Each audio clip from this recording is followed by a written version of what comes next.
पृथ्वीनारायण शाहको डेथ पछाडिको चाहिँ थोरै इभेन्टहरू हैन दरबारमा चाहिँ के कस्तो चाहिँ इन्सिडेन्टहरू घटेको थियो त्यस विषयमा चाहिँ अलि बढी हेर्नुपर्ने छ ठिक छ राजले हेरिरहेको छु लबीमा के छ 17 जना वेटिङमा हुनुहुन्छ जस्तो छ तर यहाँ नोटिफिकेसन एउटा पनि आएको छैन इलेक्सनमा होला है त्यो हेर्दै गर्नु नेपाल तिब्बत युद्ध र यसमा चाहिँ पृथ्वीनारायण शाहको डेथ भन्यो हैन पृथ्वीनारायण शाहको निधन चाहिँ विक्रम सम्मत 1831 माघको 1 गतेमा भयो हामीले थाहा भएको कुरा नै हो यो है 1531 माघ 1 मा चाहिँ उहाँको डेथ हुन पुग्छ र आफ्टर हिज डेथ हैन कुन ठाउँ भएको थियो नुवाकोटको देवीघाट हैन त्यो सबैलाई थाहा भएको कुरा भयो नुवाकोट देवीघाटमा चाहिँ पृथ्वीनारायण शाहको निधन हुन्छ at the age of 52 years 52 वर्षको उमेरमा उहाँको चाहिँ निधन हुन्छ हैन अनि त्यस पछाडिबाट आफ्टर हिज डेथ भनौँ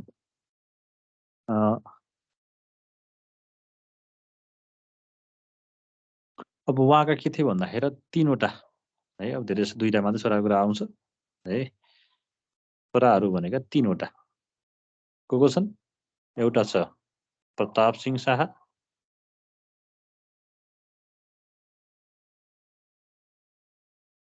बहादुर शाह है यिनको चाहिँ प्रमुख रानी पट्टी चाहिँ है मुख्य जुन विवाहिता छन् अब त्यो बेला त धेरै हुन्थे अब ल्याइता सहित यताउता डिफ्रेन्ट हुन्थे सो विवाहिता पट्टी जुन छ त्यो चाहिँ के थियो विवाहिता पट्टी चाहिँ 3टा छोरा है के छन्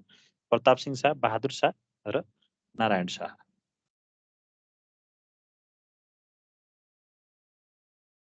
प्रताप सिंह शाह बहादुर शाह र नारायण शाह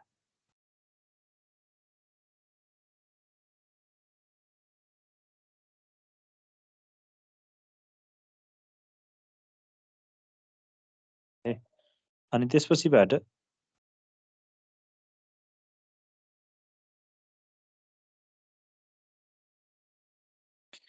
जब पृथ्वीनारायण शाहको डेथ हुन्छ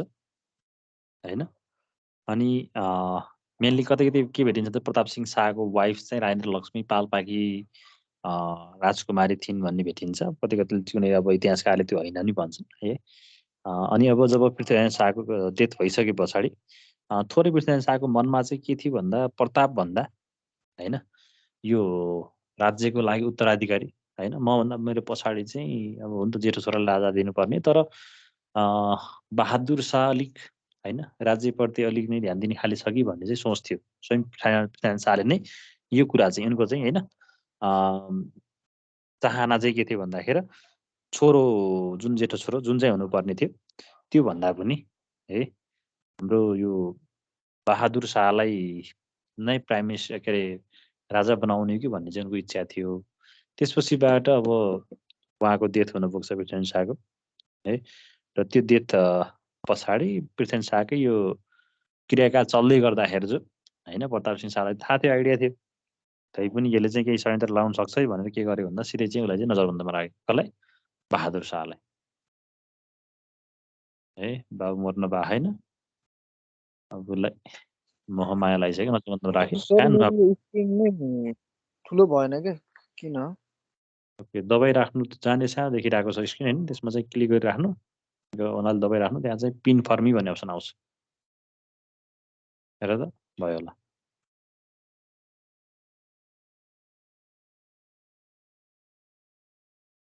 ओके अनि यिनलाई चाहिँ बहादुर शाह हजुर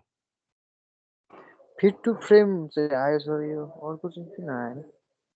पिन फर्मी भन्ने आएन त्यहाँ आउँछ होला हेर्दै है ओके ल अनि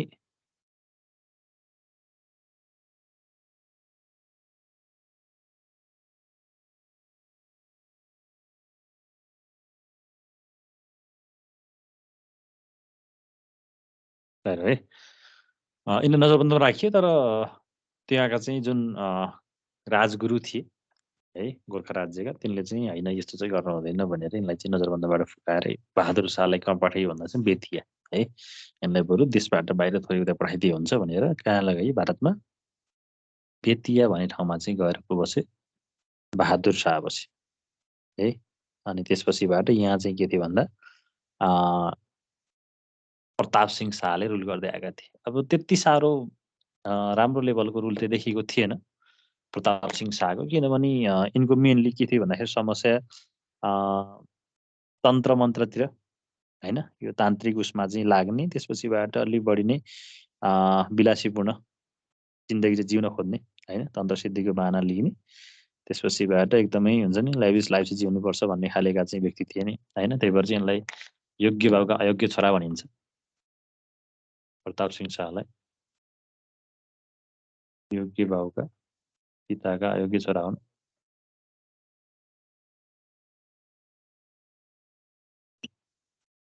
योग्य बाबुका अयोग्य छोराका रूपमा चिनिन्छ यसलाई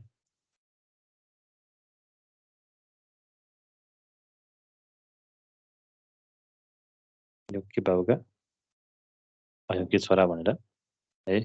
अनि प्रताप सिंह शाहले अब छोटो कार्यकाल किनभने यिनको देश चाँडै हुन्छ 1831 मा यिनी चाहिँ हैन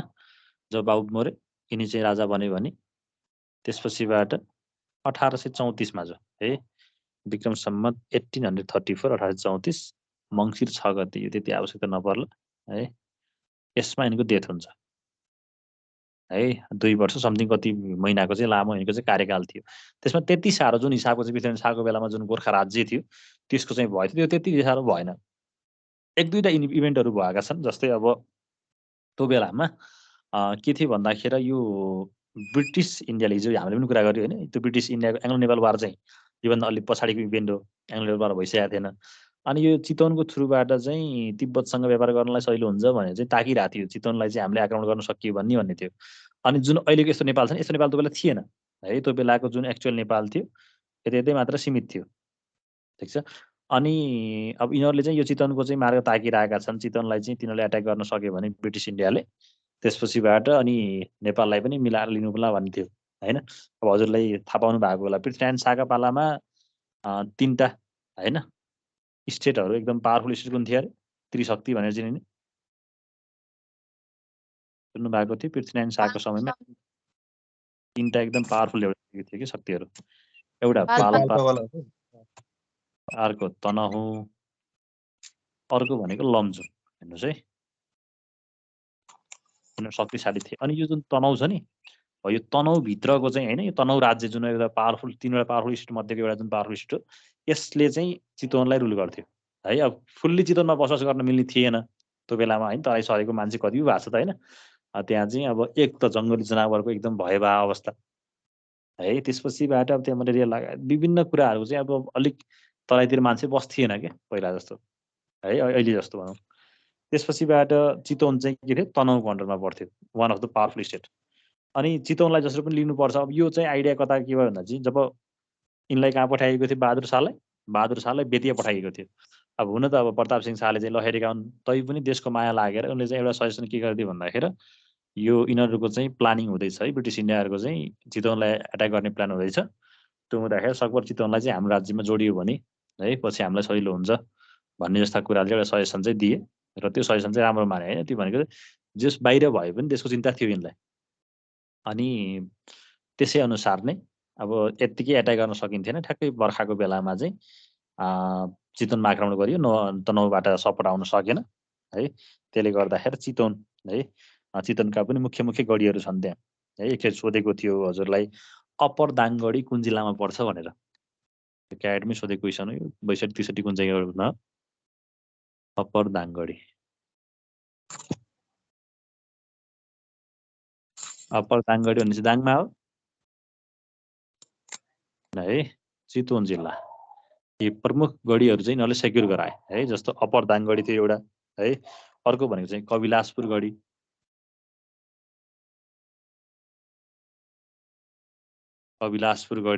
त्यसपछिबाट सिमेश्वर गढी म्युट अप्पर दाङगढी कविलासपुर गढी सिमेश्वर गढी है यी चाहिँ प्रमुख गढीहरू थिए, यी गढीहरूलाई चाहिँ त्यहाँबाट चाहिँ के गर्यो भन्दा सेक्युर गराइयो।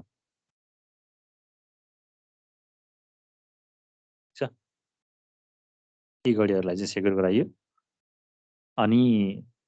ठ्याक्कै समय के भइदियो भन्दाखेरि चाहिँ ब्रिटिस इन्डिया उता दक्षिण आफ्नो चाहिँ साउथ इन्डियातर्फ चाहिँ जुझिरहेको थियो, उतापट्टि क्राइसिस भइरहेको बेला दक्षिण भारत के अरे ब्रिटिस इन्डिया चाहिँ तल्लोपट्टि लागेको बेलामा, त्यही बेलामा चाहिँ यतापट्टि यी राज्यहरूमा चाहिँ आक्रमण गर्यो र यो चाहिँ नेपालको पक्षमा आयो है। भनेको मुख्य इभेन्टहरू यिनै थिए। अरू खासै त्यस्तो चाहिँ राज्यहरू जित्ने यताउता भने कुनै पनि भएको थिएन। अनि एउटा चाहिँ मेजर इभेन्ट के अरे मेजर चाहिँ ट्रिटी साइन भयो त्यो बेला है। त्यो ट्रिटीको नाम चाहिँ वाणिज्य सन्धि भनिन्छ है। एउटा चाहिँ वाणिज्य खासा सन्धि।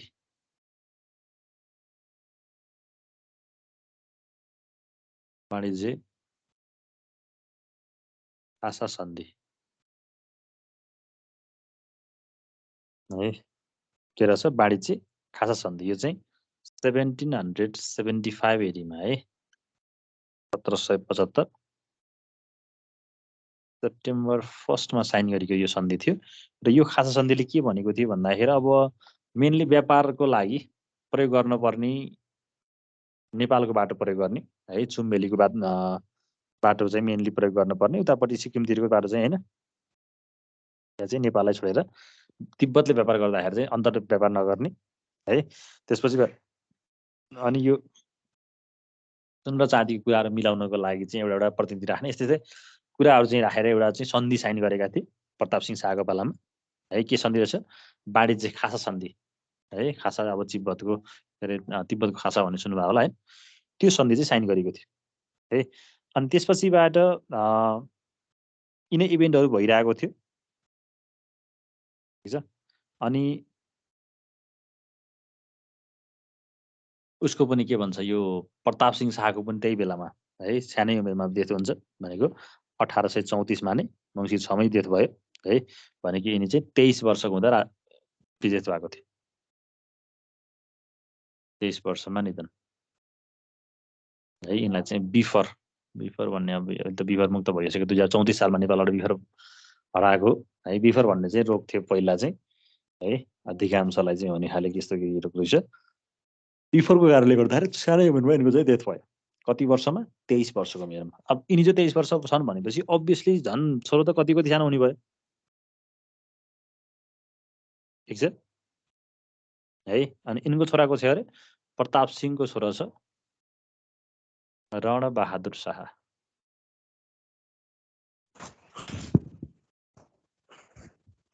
है। प्रताप सिंह शाहको छोरा भनेको चाहिँ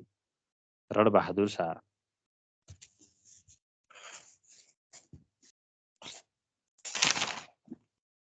है।